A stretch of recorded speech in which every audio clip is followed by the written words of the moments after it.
Pessoal, então, boa tarde a todos. Muito obrigado pela presença de vocês nessa véspera aí de feriadão prolongado. Agradeço imensamente a Verônica ter aceito o convite para falar um pouquinho com a gente, né, do talvez o nosso principal laboratório de pesquisa do país, que é o CNPEM, o LNLS. Então, Verônica, muito obrigado por ter aceito o convite. Para quem não conhece a Verônica, ela é graduada em Física e doutora em Física pela Universidade Federal do Sergipe, certo? E agora ela está atuando como pesquisadora lá no Laboratório Nacional de Luz Síncrotron. Verônica, antes de a gente iniciar, eu gostaria que você se apresentasse, que você falasse um pouquinho da sua trajetória, né, de como que você se tornou a cientista hoje, Verônica Teixeira, lá do LNLS, para a gente ter um pouquinho de noção da sua história, do seu caminhar aí ao longo da academia. Então, seja Tá. muito bem-vinda, fique à vontade e muito obrigado. Obrigada a você pelo convite, obrigada a todos que estão aqui pela audiência. E falando um pouco de mim, eu cresci num povoado no interior de Sergipe e eu gostava muito de olhar as estrelas. E a minha avó, ela era professora e a minha mãe é professora. E a minha avó, ela me ensinava sobre as constelações, sobre as estrelas, e eu aprendi muita coisa com ela, e eu sabia que eu queria explorar aquele brilho das estrelas. Então, já tinha ali uma veia de cientista. Toda criança tem um quê de cientista, né? E isso foi perseguido ao longo de toda a minha vida, porque sempre tive o estímulo da minha avó, da minha mãe, ambas professoras, como mencionei, e eu quis seguir nesse caminho e elas sempre me incentivaram, né? Faça o que você quiser fazer e seja o melhor que você puder ser. E essa definição de melhor é entregar o meu melhor mesmo, certo? Então, eu sempre tive o apoio delas duas e tinha essa curiosidade sempre instigada por elas. E eu segui mais à frente, no final do ensino fundamental, eu tive minha primeira professora de física, a professora Marinalva, que me fez acreditar no mundo de uma forma diferente, né? Um mundo com mais curiosidades ainda, um mundo cheio de desafios, e eu decidi naquele momento, não sei se eu tinha uma decisão consciente, mas ali eu tive a certeza de que eu queria seguir naquele caminho, eu queria desvendar aqueles mistérios que a física, que a minha professora mostrava em sala de aula, ela trazia.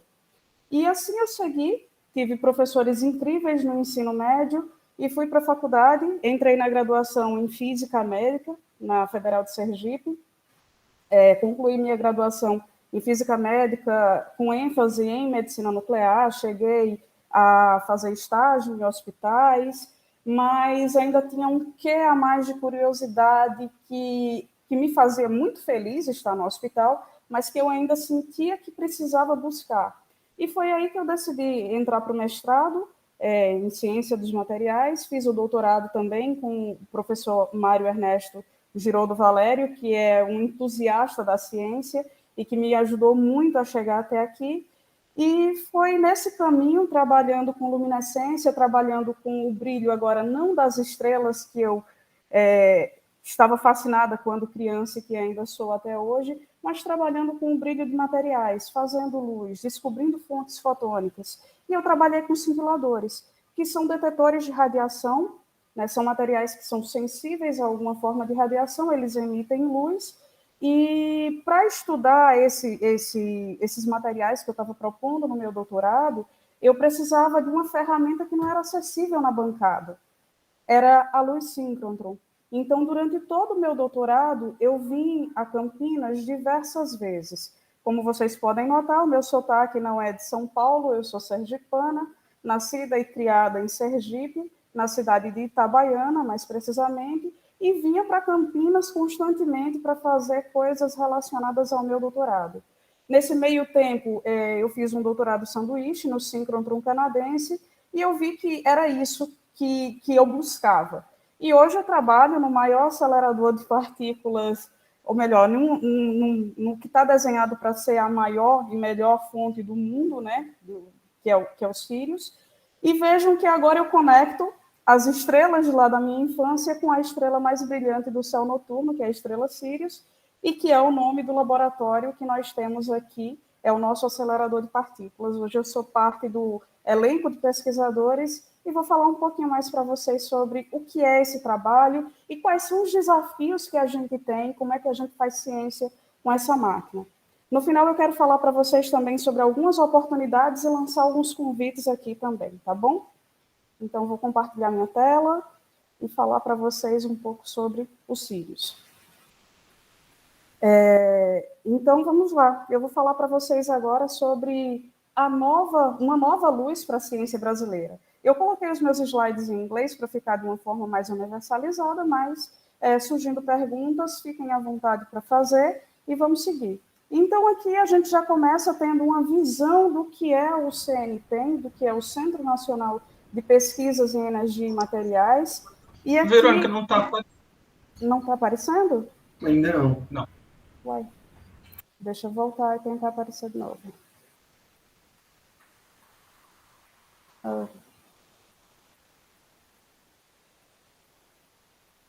Estranho.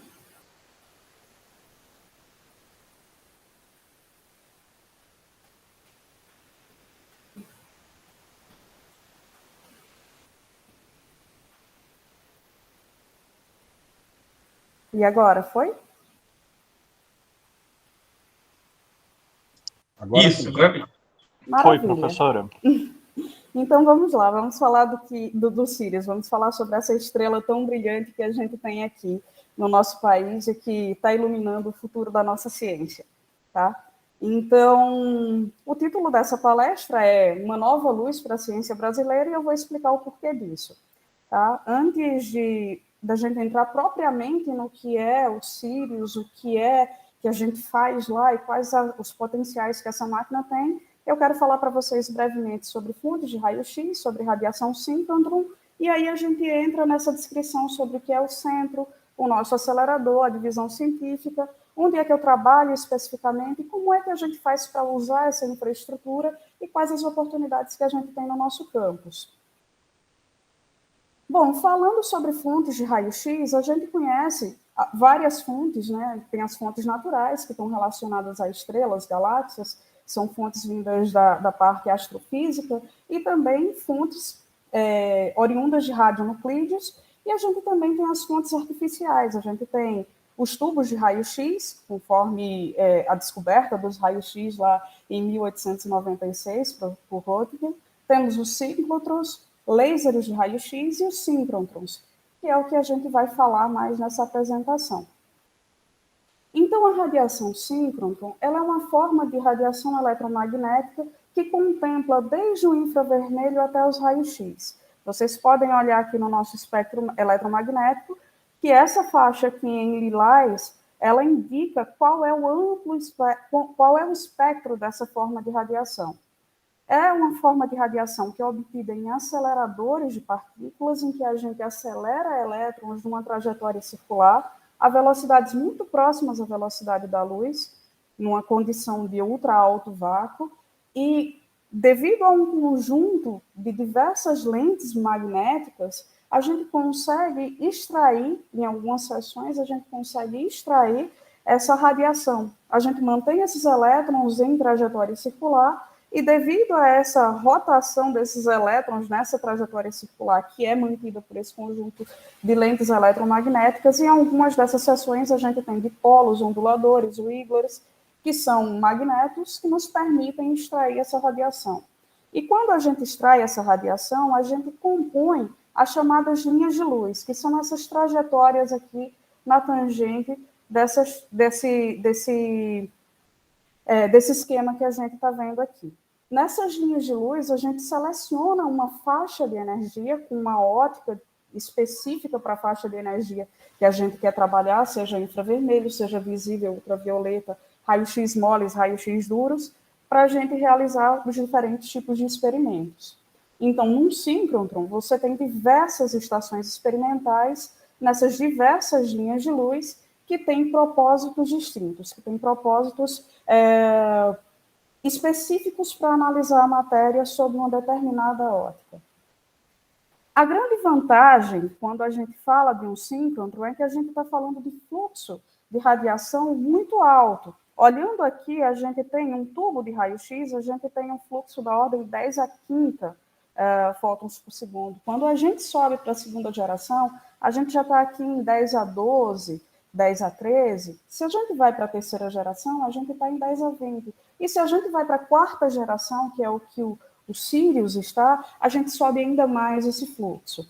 Então, as grandes vantagens de se utilizar a radiação síncrotron é que a gente agora tem alto fluxo, a gente tem um amplo espectro em energia, a gente pode selecionar energia, diferente do tubo, que a gente tem uma energia específica, uma vez que a gente trabalha com um alvo específico, em geral é um alvo de cobalto ou de cobre, a gente tem ali uma linha de fluorescência de raio-x para trabalhar.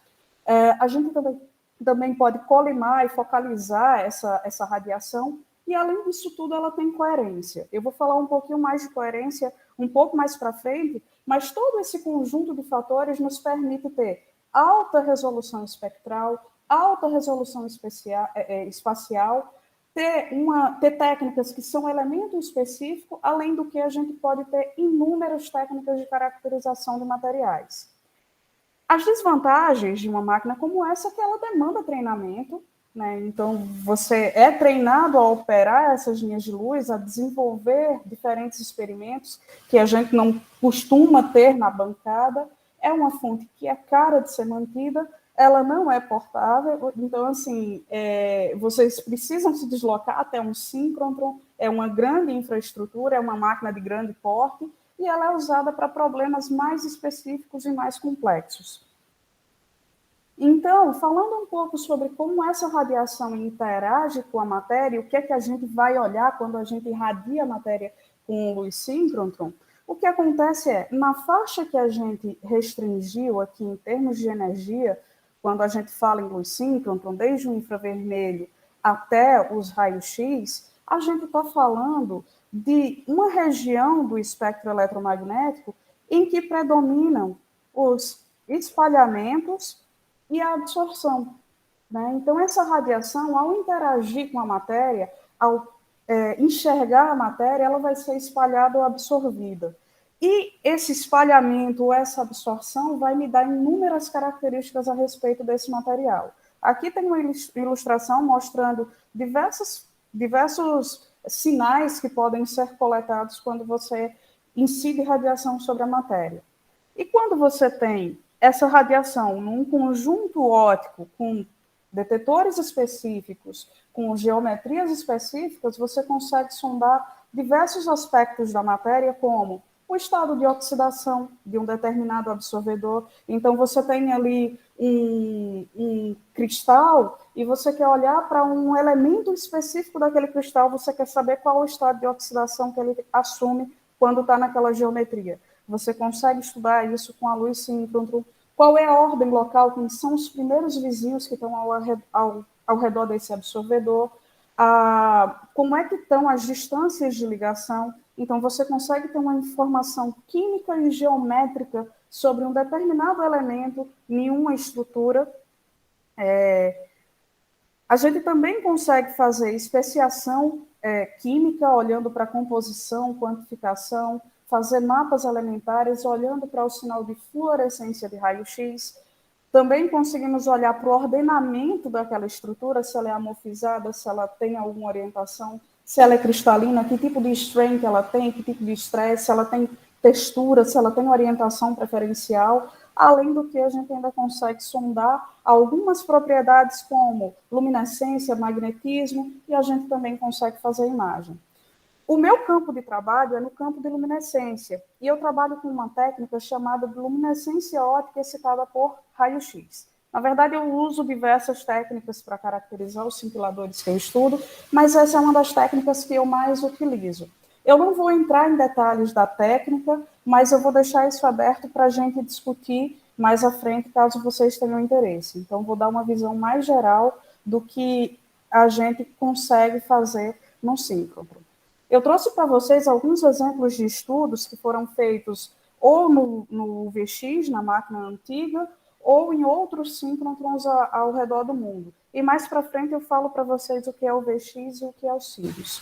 Então, aqui está o trabalho de uma aluna de mestrado minha, em que a gente reciclou lâminas de barbear e tampas de garrafa para extrair nanopartículas de ferro. E aqui a gente olhou para o estado químico do ferro através de estudos de absorção de raio-x, e com isso a gente conseguiu determinar algumas propriedades da característica adsortiva desse material que a gente produziu para um determinado corante.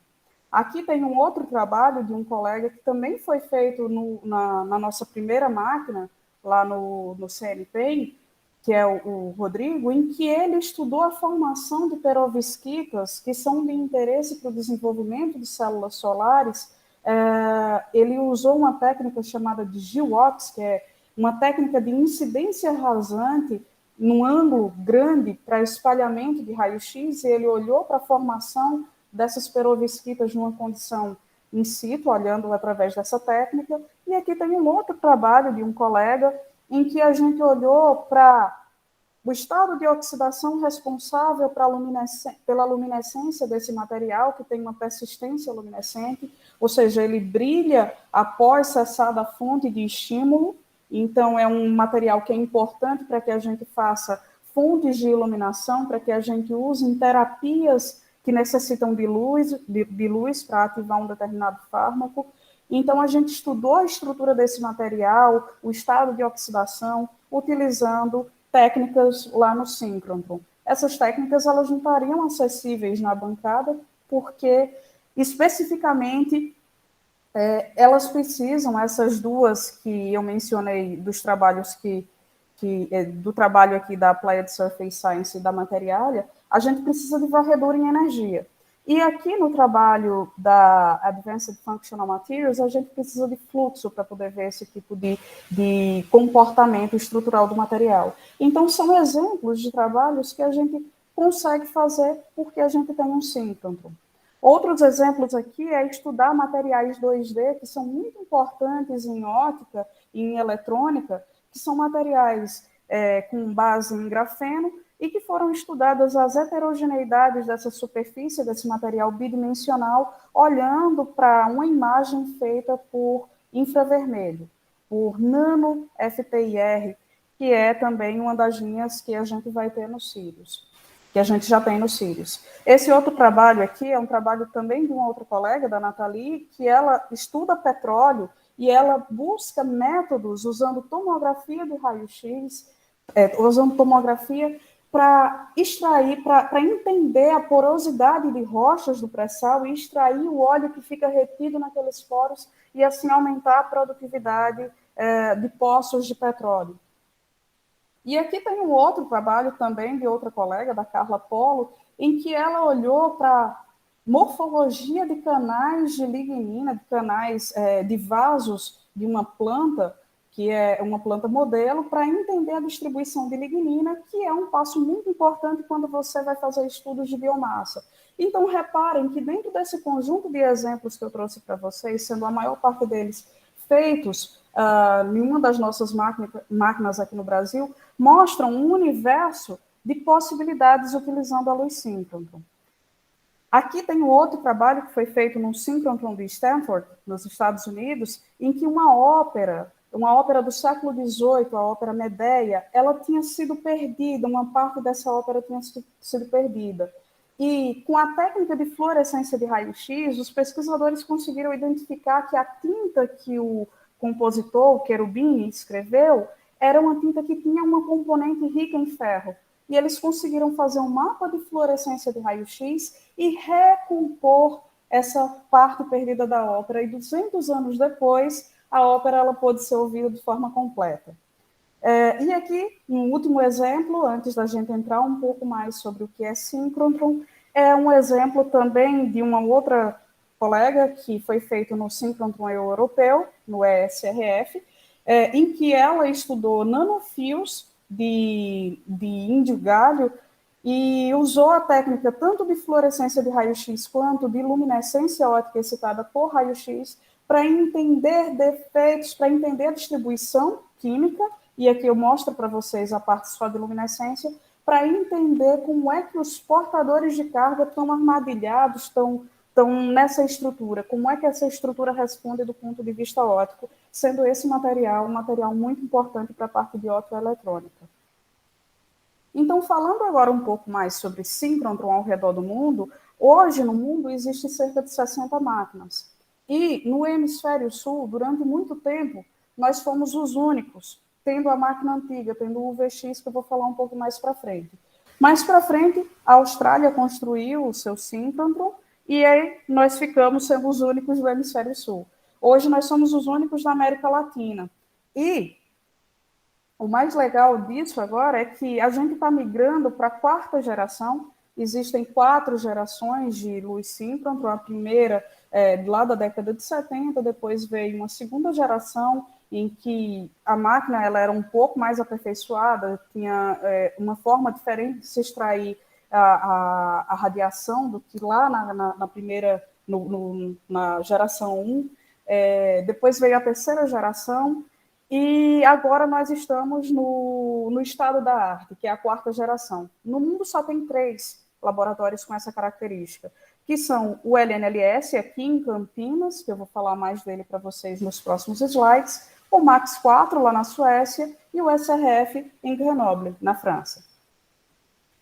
Então, falando um pouco mais sobre o que é o CNPEM, e agora entrando um pouco mais no aspecto do que é o Sirius, para que é que serve, vamos localizá-lo geograficamente. Então, o Sirius está localizado aqui no campus do CNPEM, em Campinas, no estado de São Paulo. Esse laboratório aqui é o maior laboratório do nosso campus.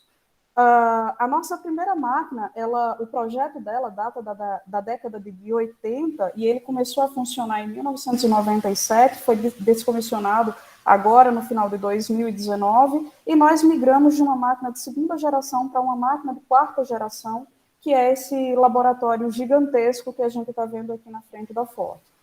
O nosso campus ele também abriga outros laboratórios nacionais, que são o Laboratório Nacional de Nanotecnologia, o Laboratório Nacional de Biociências e o Laboratório Nacional de Biorenováveis. E o Sirius é uma nova luz para o Brasil, e é uma nova luz desde a sua concepção. Mais de 80% de toda a tecnologia usada, desenvolvida, para que a gente pudesse construir essa, que é a maior infraestrutura científica da história do nosso país, foi desenvolvida aqui. É tecnologia nacional. Então, muito do que a gente precisou fazer, por exemplo, a gente tem um piso que é único no mundo, a gente tem magnetos que são únicos no mundo, a gente precisou desenvolver, é uma máquina de quarta geração, não tinha nenhuma em operação quando esse projeto foi concebido. Então, nós nos associamos a empresas brasileiras e nós desenvolvemos tecnologia para poder construir essa máquina que é o estado da arte em termos de luz síncrotron no mundo, com mais de 80% de tecnologia nacional. Esse é um laboratório que tem, além das linhas de luz, onde a gente vai fazer os experimentos, a gente também tem diversos laboratórios de apoio, que são laboratórios que nos permitirão manipular amostras, processar dados, uma vez que a gente tem um alto fluxo de dados, então a gente tem clusters para fazer os processamentos de dados do que a gente obtém nessas linhas de luz. É uma máquina de quarta geração, estamos falando do estado da arte em termos de luz síncrotron, e o estado da arte se dá por 2 características que a gente vai entrar um pouquinho mais à frente, que é a baixa emitância e o alto brilho. E isso nos leva para a fronteira do conhecimento. A gente tem agora um brilho suficiente, a gente tem uma coerência suficiente para explorar aspectos nunca antes explorados com as técnicas até então conhecidas.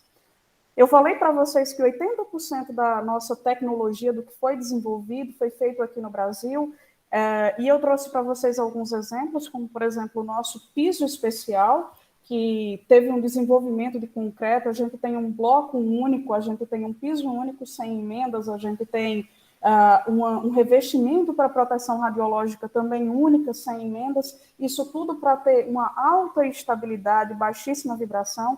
E só para vocês terem uma ideia, a gente desenvolveu o concreto para poder usar nessa máquina. E a planicidade desse piso em que está o nosso acelerador e as nossas linhas de luz, ela é tal que são mais de 500 metros, né, de anel. O nosso anel tem uma circunferência de 518 metros. Toda essa área ela tem uma variação de, no máximo, 20 milímetros. Isso é muito pouco, e a gente fez todo um trabalho de desenvolvimento de um bloco único, de um concreto, de compactação do solo para poder ter esse piso especial e que é único no mundo. Magnetos, as lentes eletromagnéticas, os magnetos que a gente precisa para fazer esse feixe de elétrons se manter na trajetória circular também foi desenvolvido com parceiros nacionais, mais precisamente a empresa WEG, que muitos de vocês devem conhecer. Então, foi um desafio lançado, as empresas toparam, a gente trabalhou nesse desenvolvimento, e aqui eu tenho um exemplo que é mais próximo de mim, porque é um desenvolvimento realmente, fisicamente, muito perto da gente, que é o desenvolvimento dos nossos detetores, que são baseados em chips MEDPIX, de um consórcio que a gente tem com o CERN, mas que foi desenvolvido, que foi feito, o detetor em si, o conjunto de eletrônica, de programação, de FPGA, foi todo feito aqui pela empresa Pitec, em parceria com o nosso grupo de detetores. Mas voltando às características que fazem do Sirius uma máquina de tamanha importância que nos leva para o estado da arte, eu vou falar para vocês sobre brilho, sobre coerência. Então, o brilho está relacionado ao fluxo e à divergência que a gente tem da nossa fonte. Quando a gente tem uma lanterna como essa daqui, que a gente está vendo no exemplo, a gente vê um feixe aberto. E a gente consegue enxergar, se vocês observarem aqui mais para frente, uma florzinha, a gente consegue observar esse material, mas a gente não consegue olhar para as entranhas desse material, a gente não consegue ter uma resolução tamanha que me permita olhar para os detalhes. Por outro lado, quando eu tenho uma baixa divergência e concentro esse brilho, agora eu posso explorar aspectos que não me eram tão nítidos com uma fonte que é divergente. Então, isso faz do Sirius uma máquina tão atraente, tão importante, tão potencial para que a gente explore aspectos nunca explorados por conta de resolução, por conta de ter uma máquina com alto brilho e alta coerência como essa que nós temos. Aqui eu trago para vocês um exemplo. A primeira imagem feita no Sirius, no final de 2019, que foi na linha Mogno, que na verdade a gente tinha uma corrente de 10 microamperes, a gente vai chegar numa corrente de centenas de miliamperes, mas com essa corrente tão baixa, a gente já conseguiu ter uma rocha porosa de interesse do pré-sal. Vejam aqui os poros onde o óleo fica entremanhado, e a gente já conseguiu uma resolução muito maior, num tempo muito menor se comparado à linha de tomografia de raio-x que nós tínhamos no VX, que é uma máquina de segunda geração. Esse segundo exemplo que eu trago para vocês foi de julho de 2020, foi quando a linha Manacá, que é uma linha para cristalografia de macromoléculas, ela foi aberta para estudos relacionados à COVID, e os pesquisadores do centro conseguiram revelar essa estrutura da 3CL protease que está associada ao coronavírus. E tudo isso num tempo muito menor de aquisição, com uma qualidade muito maior, mesmo se tratando ainda de uma corrente que não está no mais alto que a gente vai chegar. Então, falando agora um pouco mais sobre as linhas de luz que eu já introduzi aqui para vocês, falando sobre a Mogno e sobre a Manacá, a gente tem um cronograma de diversas linhas de luz que estão em desenvolvimento, que estão em montagem, que estão previstas para os Sirius. Nós temos spot para 39 linhas de luz. Nesse primeiro momento, nós temos 6 entrando em funcionamento agora. A Manacá foi inaugurada há alguns meses, no meio do ano. A EMA, a Cateretê, a Carnaúba IP foram inauguradas hoje. Eu vou falar um pouco mais para vocês daqui a pouco. E tem outras linhas da fase 1B que em breve vão ser inauguradas, vão ser abertas, e outras que estão previstas para um pouco mais para frente, que é a fase 2, e que vão contemplar uma gama de experimentos, conforme vocês podem ver aqui, que vão desde revelar a estrutura de um cristal de proteína e a interação dele com um determinado fármaco, até entender a estrutura cristalina de um até entender o poro de uma rocha, a estrutura cristalina de uma determinada nanopartícula. Enfim, temos um mundo de possibilidades aqui. E falando um pouco da nossa divisão científica, as 14 primeiras linhas que estão previstas, elas estão divididas em 3 divisões científicas, que é a divisão da matéria heterogênea e hierárquica, a divisão da matéria condensada e a divisão da matéria mole biológica, que contempla essas linhas aqui, sendo a carnaúba uma linha de espectromicroscopia de raio-x, a MOG uma linha de tomografia de raio-x, a paineira uma linha para difração de pó, a Coati para fazer EXAFS, que é estudar a absorção de raio-x, e a Jatobá para PDF, que é o Pair Distribution Function, que é para estudar a estrutura de nanopartículas em materiais amorfizados, por exemplo.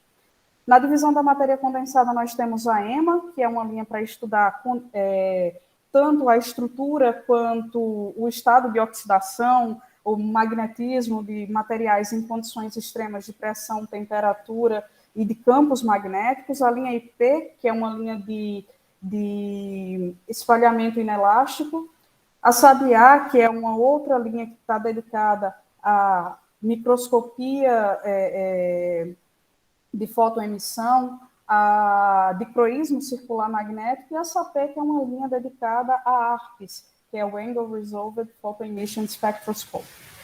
Seria a emissão fotoelétrica resolvida em ângulo. E na divisão da matéria mole biológica, a gente tem a Manacá, que já falei para vocês, que é uma linha de cristalografia de macromoléculas, a KTRT, que também é uma linha de coerência, que é para se estudar a dinâmica de diversos tipos de materiais, principalmente materiais biológicos. A CEDRA é uma linha voltada para dicroísmo de proteínas, dicroísmo de macromoléculas. A Embuia é uma linha de nano-infravermelho e a Sapucaí uma linha de espalhamento baixo ângulo de raio-x. Na primeira fase, essas 6 linhas que estão circuladas, elas entram em operação, elas estão entrando em operação agora, salvo a Mogno, que vai entrar em operação um pouquinho mais para frente. E eu vou falar agora um pouco mais para vocês sobre microscopia e microanálise com raio-x utilizando os cílios. Eu não coloquei aqui com raio-x porque eu também coloquei aqui a Embuia, que é uma linha de nano-infravermelho. Mas vejam o nível de resolução que a gente vai atingir com cada uma dessas linhas. Em termos de resolução espacial, a gente vai conseguir chegar a 1 nanômetro na carnaúba e na cateretê. Uma curiosidade é que esses nomes que eu estou falando para vocês são nomes tão relacionados à biodiversidade brasileira, e a intenção é realmente essa, é um síncrotron verde, são linhas verdes para um síncrotron verde. Né? Então, a gente tem nomes de elementos da nossa fauna e da nossa flora, da nossa biodiversidade, nomeando as nossas linhas de luz. E falando um pouco mais sobre a linha que eu trabalho, a linha Carnaúba, que é uma linha de coerência e nanofoco, é uma linha que é uma nanossonda de raio-x. Carnaúba vem desse acrônimo aqui em inglês, Coherent X-Ray Nanoprobe Beamline, mas eu também, como nordestina que sou, gosto de falar que Carnaúba é uma árvore que tem um interesse econômico muito grande na nossa região, e a gente a chama de árvore da vida. E a gente não desperdiça nada dela. Tudo na Carnaúba é útil, tudo na Carnaúba é importante. E na nossa linha de luz, na Carnaúba, a gente olha para todos os contrastes possíveis, né? Então, a gente não desperdiça fótons, a gente tenta olhar para espalhamento, a gente tenta olhar para absorção, a gente tenta olhar para o máximo que a gente pode utilizando essa nanossonda de raio-x.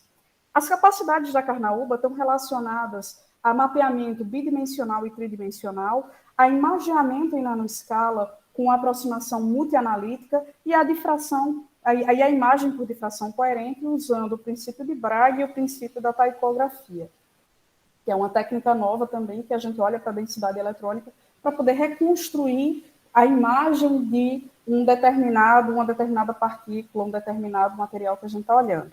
O nosso programa científico, ele é diverso e ele contempla desde a área de ciência da vida até a área de bens culturais, catálise, energia, química verde. Então, é um programa bastante diverso e que a gente tem trabalhado em diversas frentes, em diversos ambientes de amostra para atender a nossa comunidade da melhor forma possível e fazer uma ciência de alta qualidade, utilizando uma ferramenta tão poderosa quanto os cílios.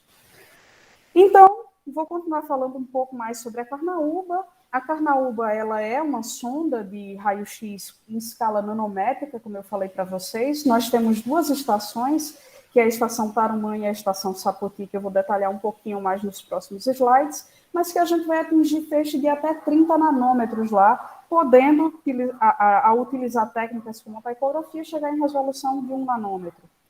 Né? Então, falando um pouco aqui sobre essa ferramenta analítica, a gente olha para a interação da radiação com a matéria através desses contrastes, né, da fotoabsorção dos raios-x, olhando para a fluorescência de raio-x, para a luminescência óptica excitada por raio-x, para os fotoelétrons, para os elétrons fotoemitidos, para os raios-x espalhados e para os raios-x transmitidos. E com base nesse conjunto de detetores, desses fótons que a gente está olhando, e desses elétrons, na verdade, aqui a gente olha principalmente para fótons, nessa linha, a gente olha para, por exemplo, nutrição de plantas. Aqui a gente tem um exemplo de uma folha, de uma planta que foi exposta a uma solução de manganês, e a luz síncrotron, não foi na carnaúba ainda, mas vocês verão exemplos da carnaúba, foi usada para mapear como é que esse nutriente está distribuído nas folhas dessa planta. E com isso você consegue fazer uma bioengenharia de nutrição de planta, de fortificação de planta e melhorar a nutrição que você pode ter através daquela planta. Né? Então, temos um interesse muito grande no desenvolvimento, nessa parte de nutrição de planta, e aqui temos um exemplo dessa folha olhada por fluorescência de raio-x. Aqui tem outro exemplo combinado de fluorescência de raio-x e luminescência óptica excitada por raio-x, que é muito importante para você ver a distribuição elementar e fazer uma correlação de como é que o material responde aos raios-x. Isso é muito importante no desenvolvimento de células solares, no desenvolvimento de fontes fotônicas, por exemplo, as que estão no display do computador que vocês estão assistindo essa palestra agora, no display do celular de vocês, nas televisões que vocês têm, na transmissão de dados, né, no desenvolvimento de fibra ópticas que são usadas em terapias e mesmo de nanopartículas que são usadas para carrear fármacos para diferentes terapias que relacionam luz. Então, aqui a gente tem um exemplo de um estudo que foi feito com fluorescência de raio-x e luminescência óptica excitada por raio-x.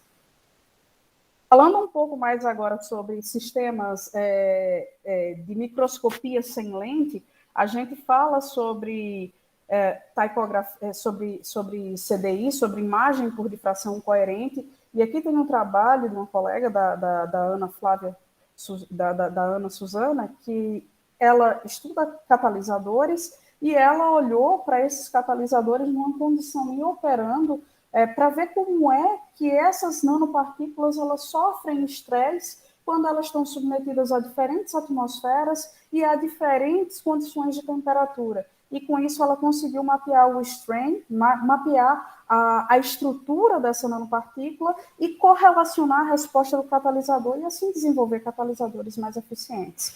Aqui eu trago para vocês um exemplo que foi feito no síncrotron suíço por uma outra colega, Lara Maldanis, que trabalha com fósseis muito antigos, e aqui nós temos um exemplo de um dos fósseis mais antigos do mundo, é um fóssil com quase 2 bilhões de anos, 1,88 bilhões de anos, em que ela encontrou querogênio, que são essas ilustrações em verde, preservado. Né? Então, ela encontrou essa matéria biológica preservada associada a magnetita, que é um óxido de ferro que faz com que haja essa preservação. O que é importante aqui? É importante fazer estudo de fósseis, nesse caso são microfósseis, que datam lá da origem da vida, que nos permitem entender a nossa vida pretérita, entender a busca por vida fora da Terra e entender estratégias sobre como nós podemos cuidar do nosso ambiente, como é que a vida evoluiu, e desenvolver estratégias para melhorar a qualidade de vida também em diversos aspectos. Né? Então, esse é um trabalho que foi feito por essa colega usando a técnica de taicografia. Aqui ela conseguiu uma resolução da ordem de 50 nanômetros, hoje no Sirius a gente já consegue uma resolução de 10 nanômetros. E falando um pouco mais sobre a Carnaúba, sobre a linha de coerência e nanofoco, que é uma linha de espectromicroscopia de raio-x, falando tecnicamente, a gente cobre uma faixa de raio-x entre 2 e 15 kV, que são chamados tender X-rays, e nós temos essa geometria aqui. Nós temos um ondulador para extrair a radiação síncrona lá do anel de armazenamento, fendas, espelhos que vão focalizar toda essa luz que sai do acelerador, passar por um monocromador para que a gente faça seleção de energia, ser refocalizada, atingir a minha amostra e com diversos detetores eu coletar aqui esse sinal da minha amostra e entender como é que ela se comporta, como é que ela está ordenada do ponto de vista estrutural.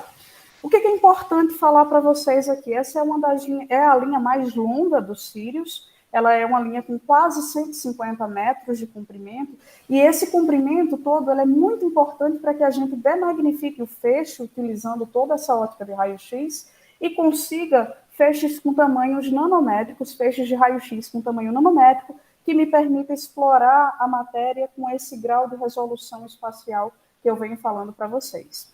Nós temos duas estações, aqui eu estou mostrando para vocês a Tarumã, que é uma estação que tem ambiente de amostra variável, tem um tamanho de feixe um pouco maior, é da ordem de 120 nanômetros, o tamanho da nossa sonda de raio-x, e a Sapoti, que é uma linha que trabalha em condição de ultra alto vácuo e criogênica, com feixes da ordem de 30 nanômetros. E nós conseguimos fazer diversos tipos de estudo, como falei para vocês, desde mapeamento bidimensional, tomografia, taicografia, difração coerente por Bragg, imagem por difração coerente por Bragg, usando contrastes por fluorescência, absorção, espalhamento, difração, luminescência, com um conjunto diverso de detetores. Detalhando mais a Tarumã, vocês podem ver aqui ao centro, nós temos a nossa amostra cercada por diversos detetores, como eu falei para vocês. A gente tenta captar todas as informações que a gente pode através dessa geometria e correlacionar estrutura, propriedade, morfologia dos diferentes tipos de materiais que a gente pode sondar aqui na Estação Tarumã. Eu trouxe para vocês aqui uma das ilustrações dos nossos porta-amostra, mas, por exemplo, a gente vai ter um ambiente chamado de Microrhizocosmos, que é para estudar a raiz de uma planta viva, usando todo esse aparato. E a estação Sapoti é uma estação que ainda está em desenvolvimento, que vai ser comissionada mais para frente. É uma estação que opera em condição de vácuo e de criogenia. Ela está prevista para atingir 30 nanômetros de spot size, 30 nanômetros de tamanho de feixe, e com isso a gente bater resoluções aí de 1 nanômetro, quem sabe até um pouco menos que 1 nanômetro. E eu trago para vocês também um pouco da história da Carnaúba, desde que a gente conseguiu montar a linha de luz, o que a gente vem fazendo para comissionar, para preparar essa linha para que vocês vão lá fazer o experimento e ter respostas ímpares quanto aos materiais que vocês têm interesse em estudar, que é aqui, em 27 de outubro do ano passado, a gente conseguiu ter o primeiro feixe no nosso primeiro diagnóstico visível. No dia seguinte, a gente já conseguiu defletir o feixe no nosso primeiro espelho, e em dezembro daquele mesmo ano, a gente conseguiu fazer a primeira imagem de um padrão já com resolução de 5 micrômetros, usando contraste por fluorescência de raio-x, e usando o nosso detetor feito em casa, o PyMega, que foi desenvolvido naquele consórcio, o chip MEDPIX, naquele consórcio que eu mencionei para vocês, com o CERN, e que foi desenvolvido por uma empresa brasileira aqui de Campinas, a Pitec, junto com os nossos pesquisadores. Nós fizemos a primeira taipografia da nossa linha, atingindo uma resolução aqui já de 13 nanômetros. Isso a gente ainda está otimizando a linha para poder quebrar esse limite e chegar em resoluções ainda melhores. Trazendo ainda um pouco desse progresso, né? Aqui essas imagens são recentes, a gente está fazendo o alinhamento fino do nosso foco na nossa primeira estação, mostrando que a gente já atingiu um foco de 334 por 150 nanômetros, a gente deve atingir 120 por 120 muito em breve, 120 por 120 nanômetros muito em breve, na estação Tarumã, que é o que a gente calculou, é o que a gente previu, o que a gente fez é o desenho que a gente tem dessa máquina, e assim que a gente conseguir concluir a Tarumã, a gente já está trabalhando em paralelo na Sapoti, claro, Em breve a gente passa para Sapoti com mais um conjunto de ótica focalizadora para ter o tamanho de feixe de 30 nanômetros. Aqui a gente tem implementação de FlyScan, e eu vou mostrar para vocês um trabalho que saiu, está fresquinho, saiu recentemente, que é um trabalho de comissionamento da nossa linha. Aqui nós temos uma imagem por topografia em que, fazendo o FlyScan, a gente já conseguiu bater esse tempo que a gente antes demorava para conseguir fazer uma medida como essa. Agora a gente está fazendo da ordem de 3 minutos. Quando a gente imagina um conjunto maior dessa área, a gente chega aqui em um pouco mais, mas a gente está tratando agora de uma imagem tão poderosa, com tanto detalhe, em questão de poucos minutos. E aqui eu tenho uma imagem de uma raiz, em que a gente está estudando a região de interface entre o solo e a planta, que é a rizosfera, e aqui a gente mapeou a distribuição de ferro, manganês e titânio nessa planta, e, claro, a gente vai entender como é que esses elementos eles contribuem para a nutrição, para o crescimento dessa planta em estudos futuros. Aqui eu trouxe um outro exemplo para vocês, de um meteorito que foi recuperado no deserto do Saara em 2011, e que é um meteorito que foi identificado como marciano. A gente usou, esse trabalho já é publicado, enfim, a gente usou esse meteorito já conhecido para fazer um mapa na nossa linha de raio-x, na nossa linha para fazer o comissionamento, né? A gente repete alguns experimentos que já estão na literatura para validar a nossa linha, e a gente fez esse experimento com o meteorito e a gente viu indicativos de titânio que estão relacionados, segundo os astrobiólogos, os astrônomos, estão relacionados à possibilidade de água líquida em Marte, tem relação com a composição química, com a estrutura química desse meteorito. Mas, enfim, já é um material que é conhecido, que a gente usou para comissionar a nossa linha.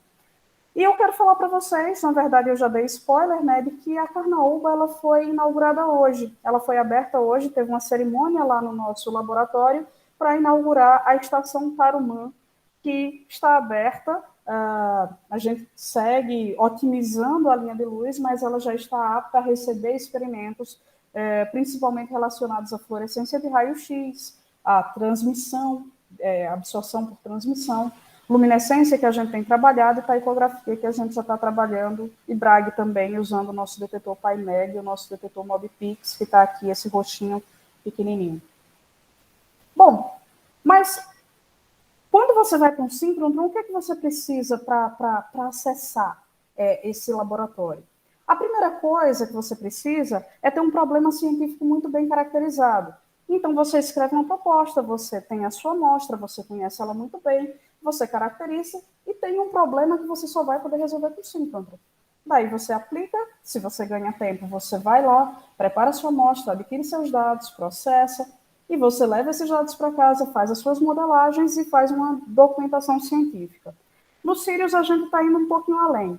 A gente pede para que o usuário escreva a sua proposta científica, justifique muito bem a relevância daquilo, e o usuário tem a possibilidade de, nos nossos laboratórios de apoio, trabalhar a síntese dessa amostra, a preparação dela, fazer preparações correlativas ou cortes, como, por exemplo, usando um microscópio para fazer corte, ou micrótomos, ultramicrótomos, congelamentos. A gente vai ter um FIB, um varredura FIB, né, um dual beam para fazer corte de amostra de pilares, e aí a gente faz a preparação dessa amostra, adquire os dados, faz a análise do dado com o nosso usuário ali naquele primeiro momento, e a gente permite também que o nosso usuário use a nossa infraestrutura, os nossos clusters, para fazer essa modelagem. Finalmente, ele pode levar para casa o dado tratado e fazer a documentação científica, publicando esse trabalho em jornais científicos.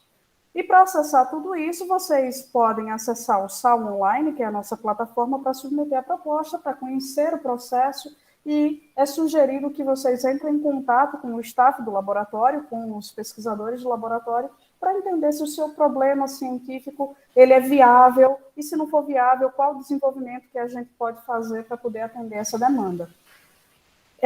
Então, caminhando para o fim da apresentação, eu quero falar para vocês também sobre as oportunidades que a gente tem no Sírios. São oportunidades diversas.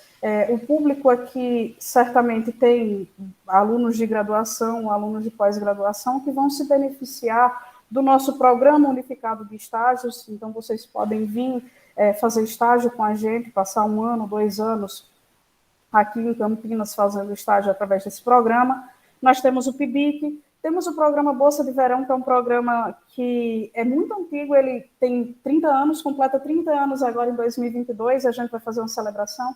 Já convido vocês a nos assistirem para conhecer um pouco mais. Esse evento vai ser no começo de fevereiro do ano que vem, um evento de comemoração pelos 30 anos do programa, em que alunos de graduação de todo o país, de alguns países da América Latina e Caribe, vêm passar 2 meses com a gente, com pesquisadores da casa, para desenvolver um projeto. E nós temos, além disso, as escolas de formação para professores do ensino médio, que é a ESFEM, que ocorre normalmente no meio do ano, em julho. Então, a gente recebe professores de ciências, de física, química e biologia, para fazer um curso de 1 semana com a gente, conhecendo o acelerador, conhecendo os outros laboratórios nacionais, e o que a gente faz no nosso laboratório, como é que vocês podem trazer essa ciência para inspirar os alunos de vocês. E temos aqui a Escola Ricardo Rodrigues Luiz Simprondon, que o nome é uma homenagem ao pai dos Sírios, o professor Ricardo, que nos deixou no começo de 2020. Ele, junto com a Liu Lin e todo o nosso time, concebemos os Sírios, mas claro que pautado, baseado nas ideias, na perseverança e em toda a orientação que o professor Ricardo e que a Liu nos deu ao longo desses anos. Eu falo ao longo dos 30 anos, praticamente toda a minha vida, mas eles construíram o VX e eles construíram os Sírios e estão lançando as bases para que a gente continue esse conhecimento. Nós temos ainda o Ciência Aberta, que é um dia em que a comunidade pode entrar no campus e conversar com os cientistas, visitar a nossa infraestrutura. Então, sigam nas redes sociais para conhecer um pouco mais e saber qual dia que a gente vai abrir. Nesses 2 últimos anos, por conta da pandemia, a gente não teve o evento, mas em breve a gente deve retomar. E agora, recentemente, a gente tem um curso de formação, uma graduação com a escola ILUM, que é uma escola de graduação em ciências, que está abrigada pelo guarda-chuva do CNPq. Então, para resumir, e para realmente me encaminhar para o final, o Sirius é uma máquina de 4ª geração, é uma das 3 únicas no mundo, ela tem um alto fluxo, tem um feixe coerente e nos permite migrar para a fronteira do conhecimento, explorando aspectos nunca antes explorados da matéria. Nós temos 6 linhas agora na primeira fase que estão entrando em operação. As 5 primeiras são a Manacá, que foi a primeira, hoje foi inaugurada a Carnaúba, a EMA, a IP, Cateretê e a Embuia, que é uma da fase B, que já conseguimos trazê-la aqui para esse cronograma. Em breve a Mogno entra em operação também. A Carnaúba, que foi a linha que eu me detive a falar mais, que é a linha que eu mais conheço, a linha que eu trabalho, ela está provendo o estado da arte em termos de imaginamento 2D e 3D, usando diferentes tipos de contraste, seja por absorção, por difração, por luminescência. E nós temos grandes oportunidades para a ciência e para a tecnologia usando a nanoescala, explorando a nanoescala usando a luz síncrontron, e hoje nós já estamos abertos a propostas para quem estiver desenvolvendo pesquisa científica e tiver uma questão que precise de uma infraestrutura como essa, vocês podem vir para cá.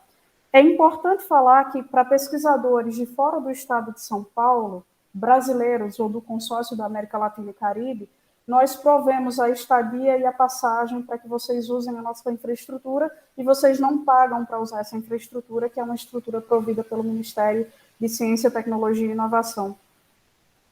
E aqui eu trouxe uma foto, não de toda a equipe do Sirius, mas da equipe da Carnaúba, falo em nome desse time e agradeço muito pela atenção. Se vocês tiverem dúvidas, por favor, me escrevam ou perguntem agora, fiquem à vontade.